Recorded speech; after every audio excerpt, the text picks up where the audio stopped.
உங்க Facebook and Instagram ads நல்ல result கொடுத்துட்டு திடீர்னு ஒர்க் பண்ணலன்னு ஃபீல் பண்றீங்களா? டோன்ட் வரி, நான் சொல்ல போற இந்த 5 விஷயத்தை மட்டும் ஃபோக்கஸ் பண்ணுங்க. 1.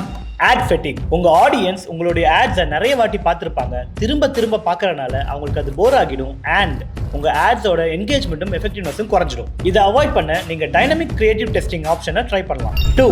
Funnel changes. உங்க ஆஃபர்லயோ லேண்டிங் பேஜ்லயோ ஆர் கம்யூனிகேஷன்லயோ ஏதாவது சேஞ்சஸ் பண்ணிருக்கீங்களான்னு செக் பண்ணுங்க. அப்படி பண்ணியிருந்தா அதை ஒரிஜினல் ஸ்டேட்டுக்கே கொண்டு வந்துருங்க. 3. Platform changes. Facebook is a widely used platform. So அவங்க காம்படிஷனோட அஹெடா இருக்கிறதுக்காக எவ்ரி 2 to 4 வீக்ஸ் அவங்க பிளாட்ஃபார்மை அப்டேட் பண்ணிக்கிட்டே இருப்பாங்க. இதுக்கு நம்ம அடாப்ட் ஆகி தான் ஆகணும். 4. Targeting inefficiency. உங்க டார்கெட் ஆடியன்ஸை நீங்க கிளியரா டிஃபைன் பண்ணலனா உங்க ஆட்ஸ் ரெலவென்ட்டான ஆடியன்ஸ்க்கு போகாது. நீங்க ப்ராட் டார்கெட்டிங் சூஸ் பண்ணீங்கன்னா உங்க ஆட் காப்பியும் உங்க ஆட் கிரியேட்டிவும் கரெக்டான ஆடியன்ஸ்க்கு ரைட்டான மெசேஜை கொண்டு போய் சேர்க்குதான்னு பாருங்க. 5. Seasonal trends. உங்க ஆடியன்ஸோட behaviours based on holidays and seasons கூட ஒரு ரீசனா இருக்கலாம். எக்ஸாம்பிள், தீபாவளி டைம்ல நான் ஒரு செல்ஃப் டெவலப்மெண்ட் கோர்ஸ் எடுத்துக்கோங்கன்னு சொன்னா அது அவங்களுக்கு ரெசனேட் ஆகாது.